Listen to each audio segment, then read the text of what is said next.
내일 일을 자랑하지 말라. 하루 동안에 무슨 일이 일어날는지 내가 알 수 없음이니라. 장담하는 거죠.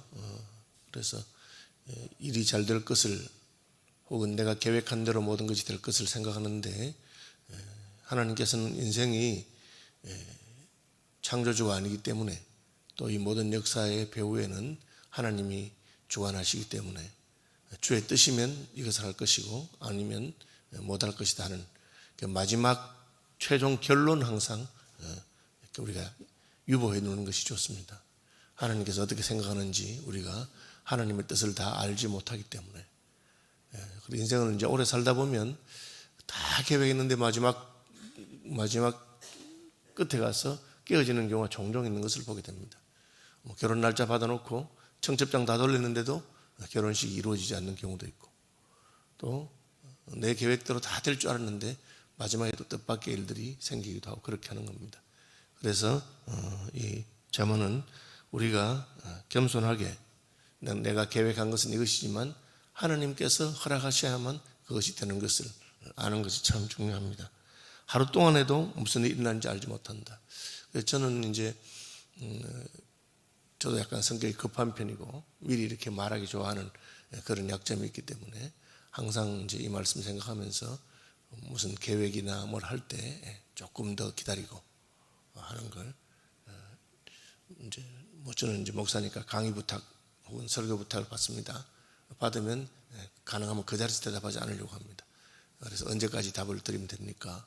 그렇게 물어보면 이제 뭐 언제까지 답을 좀 줘야 된다 그러면 좀 기도해보고, 너무나 신기하게도 그렇게 그 기도하고 기다리는 동안에 다른 일이 생겨서, 처음 부탁받을 때는 내가 충분히 갈 수 있었지만 기도하고 기다리는 동안 다른 일이 생겨서 거기 가면 안 되고 딴 데 가야 될 일이 생깁니다.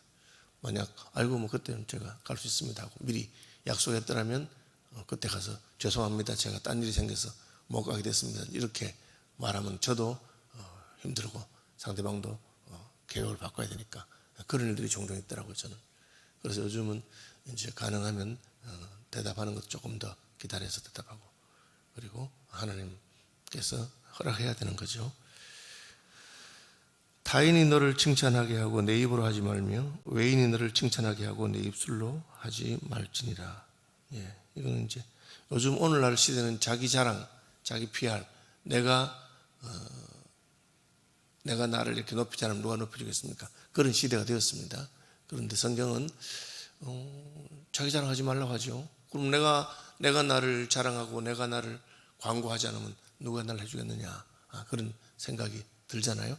드는데 우리는 하나님을 믿기 때문에 하나님께서 보고 계시는 거죠. 하나님께서 보고 계셔서 스스로 자랑하지 않아도 때가 되면 하나님께서 그걸 올리십니다. 우리 모르드게가 그 아하수에로 왕의 암살 음모를 밝힌 것을 알고 있습니다. 그런데 그는 상을 받지 못했습니다. 성문 문지기로 있으면서 그 내시들이 왕을 암살하는 것을 갖다가 고발해서, 쉽게 말하면 그 고발했으니까 포상금을 받아야 되는데 포상금도 받지 않고 무슨 말도 받지 않았습니다. 그에 대해서 내가 왕을 살렸는데 이럴 수 있느냐 하고 말하지 않았습니다. 하나님은 다 보고 계시다가 결정적인 순간에, 하만이 모르드게를 죽이려고 하는 그런 결정적인 순간에 그것이 딱 드러나도록 그렇게 하셨습니다. 그러니까 우리가 스스로 자랑하지 않는 이유는 하나님 다 보고 계신다는 걸 믿기 때문에, 내가 이렇게 한 일에 대해서 충분히 박수를 받고 대접받지 않아도 하나님 보고 계신다. 그 하나님께서는 내가 행한 대로 다 갚으신다. 그리고 그것이 지금 내가 상을 받는 것보다 나중에 받는 것이 훨씬 더 좋을 수 있다. 그걸 믿는 거죠. 그래서 교회 안에서도 수고하고 열심히 하는 분들이 이걸 깨닫지 못하면, 내가 열심히 한 만큼 목사가 알아줘야 기분이 좋고 또 교인들이 박수를 쳐줘야 기분이 좋은데, 안 알아주니까 자기 입으로 그냥 떠들기 시작합니다. 내가 얼마나 충성스러운 사람인지, 수고를 많이 했는지. 그런데 그렇게 하지 말라는 거죠. 그렇게 안 해도 하나님은 다 보고 계시고 하나님께서 상을 주실 때는 더 큰 것을 주실 것입니다. 그래서 그냥 저절로 나오게 되는 겁니다. 요셉이 감옥에 갇혀 있으면서 그 포도주 맡은 관원장을 살려주고 떡 맡은 관원이 죽게 되는 거 다 이야기했잖아요. 그러면서 그가 당신 나가거든 저를 이렇게 기억해달라고 했는데 이 사람이 나가서 까마득하게 잊어버렸어요. 그죠? 자기는 진짜 공이 있는데도 잊어버렸어요. 그러니까 좀 억울하겠죠. 무슨 수를 써서 그 사람한테 연락하고 편지를 쓰거나 해가지고 내가 당신 살려주고 살아날 것을 다 밝혀주고 당신이 자리가 회복되면 날 기억한다고 했는데 왜 기억하지 않느냐. 그렇게 하지 않았습니다. 어떻게 됩니까? 시간이 지났는데 바로가 꿈을 꾸게 되니까 그때 생각난 거예요. 그래서 요셉을 찾아와서 요셉이 그냥 처음에 무슨 기억하고 청탁을 받아 기억해 줬으면 하급 공무원 정도 하겠죠. 혹은 감옥에서 나오는 정도겠죠. 다시 보디발이 집에 가서 좋은 노릇 하게 되는 그럴지 모르겠죠. 그런데 시간이 많이 지나서 바로의 꿈을 해석하고 나니까 어떻게 됩니까? 애국의 총리가 됩니다. 그때 요셉의 나이를 물어보는데 30살이라고 하죠. 고고학적인 발견은 이집트의 고위 관료가 되기 위해서는 30살이 돼야 되는 거죠.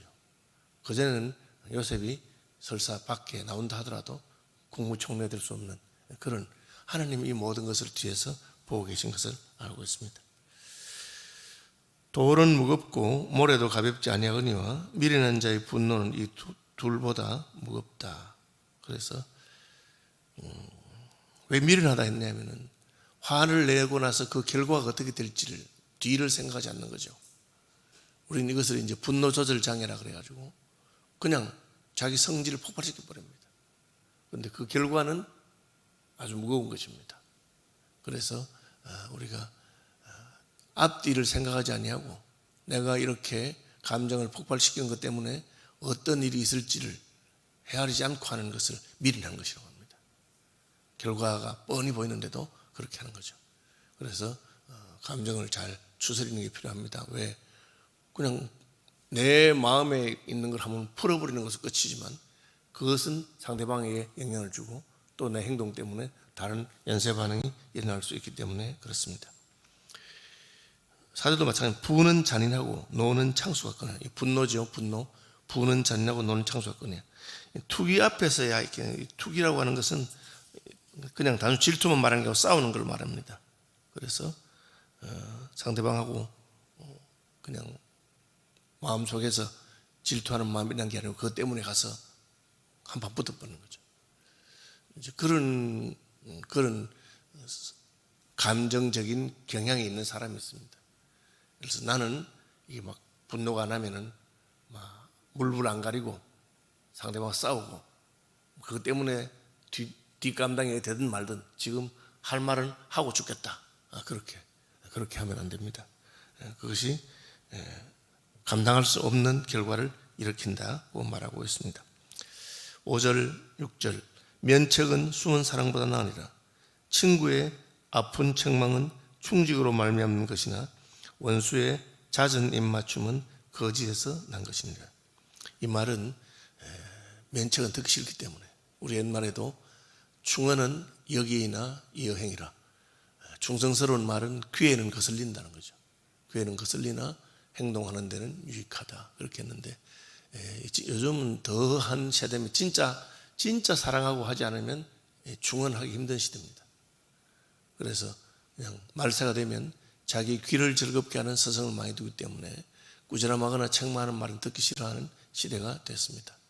그런데 이것을 잘 받아들이면 그것은 내게도 유익하고 나를 위해서 충언하는 사람을 진짜 좋은 사람으로 알아야 됩니다. 제가 이제 지나오는 경험에서 저는 이 충고를 하는 것에 있어서 제가 실패했다고 생각하는 이유가 너무 벼르다가 그냥 참고 참다가 이렇게 하는데 그렇게 하면 상대가 받아들이기 힘듭니다. 제 지나놓고 깨달은 것은 가볍게 작은 것부터 평소에 제가 이제 SFC 간사를 했으니까 제가 데리고 있던 간사님들이 많이 있었습니다. 그런데 어떤 간사님은 좀 행동이 좀 이상합니다. 한 번씩 잠수를 타요. 갑자기 사라져요, 사람이. 그래서 제가 저 사람이 왜 저럴까? 그죠? 그래서 벼르고 벼르다가 말을 할 때 이미 사고가 터져가지고 끝나버렸어요. 그분은 더 이상 목회도 안 하고 그렇게 됐습니다. 그때 작은 조짐이 있을 때 그때 이제 저는 충고하는 방법은 가볍게 작은 것부터 평소에 그렇게 말해줘야 된다고 생각합니다. 그러나 기분 나쁘게 할 필요는 없습니다. 또 반대로 그런 말 할 때 달게 듣는 게 참 좋습니다. 누가 우리에게 가장 충고를 잘합니까? 부모가 자식에게 하고 아내가 남편에게 하고 남편이 아내에게 합니다. 그럴 때 우리가 기분 나빠하지 말고 그냥 나를 사랑해서 하는 것이구나 하고 가까이서 늘 보는 사람들의 말을 잘 듣고 목사가 교인들에게 합니다. 그걸 잔소리로 생각하지 말고 잘 받으면 아주 유익합니다. 제가 전에 젊은 시절에 협동 목사로 있었던 교회 부산의 환희교회입니다. 그전에는 이름 백양교회인데 백양교회 김정식 목사님은 진짜 잔소리 잘하세요. 그래서 설교는 그냥 하시고 광고 시간에 20분 동안 잔소리 하시는데 저는 처음엔 너무너무 듣기 싫었는데 근데 지나놓고 나니까 그래도 그 말씀대로 했으면 좋은 게 참 많아요. 그분은 뭐 식사 기도는 이렇게 해라 뭐 예배 시간에는 어떻게 해라 다 그렇게 말해요. 근데 세월이 많이 지나고 나니까 그렇게 말해주는 분이 없구나. 진짜 교인들 사랑해서 그렇게 말씀하셨구나. 그런 생각이 듭니다. 9절 10절도 반복입니다. 기름과 향이 사람의 마음을 즐겁게 하느니 친구의 충성된 권고가 이와 같이 아름다우니라. 내 친구와 내 아비의 친구를 버리지 말며 내 환난 날에 형제의 집에 들어가지 말지어다. 가까운 이웃이 먼 형제보다 나으니라.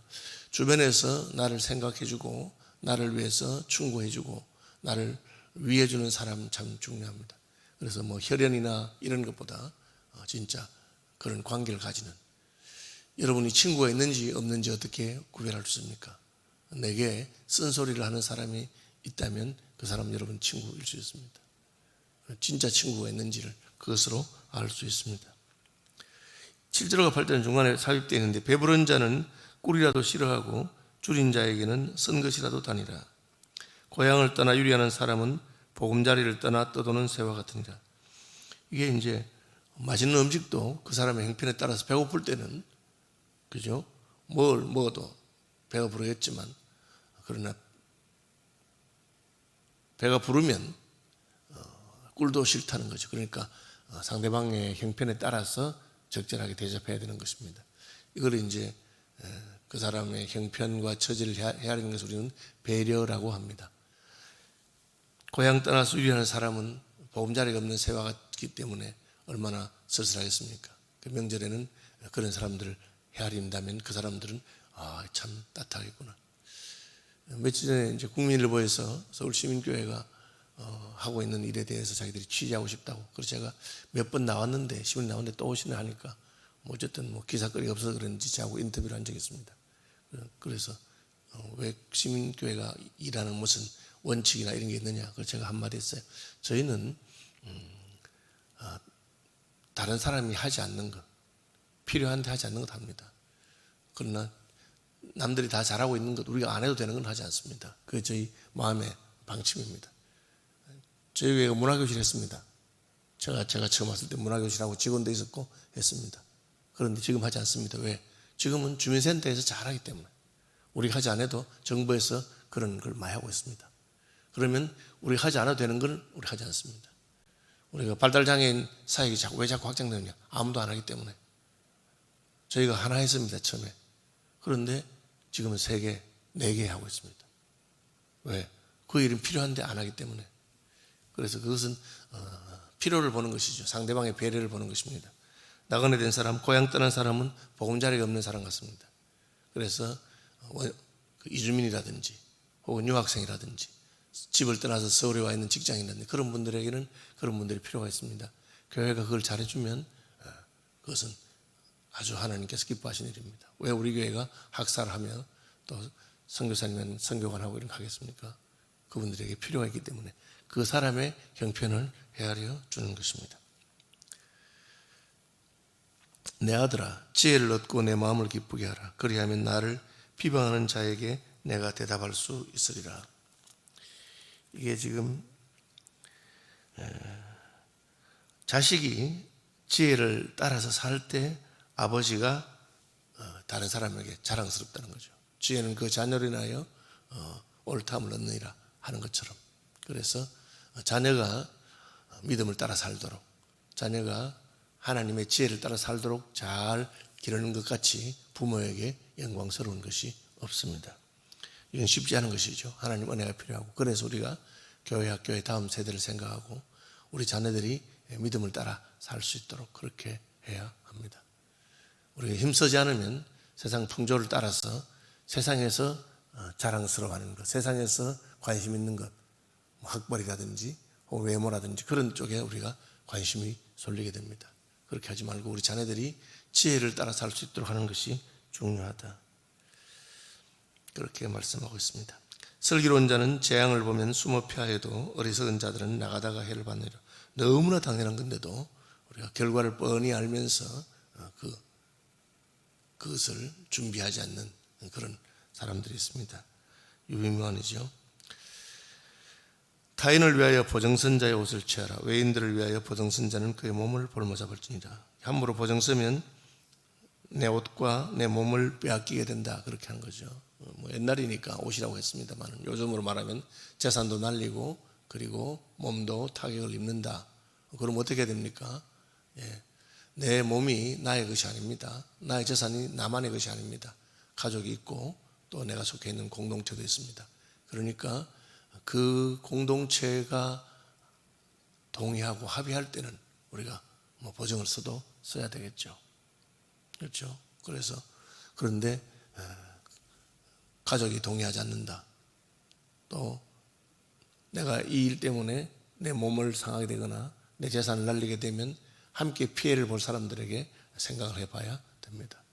그래서 보정이라고 하는 것은 안 쓰면 제일 좋고, 가능하면 저는 성도들 간에도 보정 쓰지 말고 그냥 도와주고 말고, 보정 쓰는 것 때문에 왜 보정 써달라고 올 때쯤 되면 이미 끝난 경우가 많이 있습니다. 심지어 목사한테 찾아와서 보정 써달라고 하는 그런 분들도 있습니다. 그러면 제가 이제 개척교회를 하거나 작은 교회 할 때는 교인 하나가 참 귀하기도 하고 또 마음이 안 됐고 가까우니까 해주고 싶은 마음이 많습니다. 그런데 결과가 좋은 경우가 거의 못 봤습니다. 저는 그 때문에 어려움도 많이 겪어보고 손해도 보고, 지금은 그렇게 부탁하면 목사는 기도해 주는 자리지 그런 거 해주는 자리가 아닌 것 같다고, 그렇게 좀 힘든 말이지만 거절합니다. 여러분 마찬가지고, 보정 쓰는 것에 대해서는 자문은 여러 번 반복해서 네가 감당하지 못할 것을 함부로 보정 쓰면 안 된다. 왜? 그 일 때문에 오늘 본문에서는 재산도 날리고 몸도 상하게 되고 감옥에 들어가게 되고, 그렇게 되면 어떻게 되겠느냐.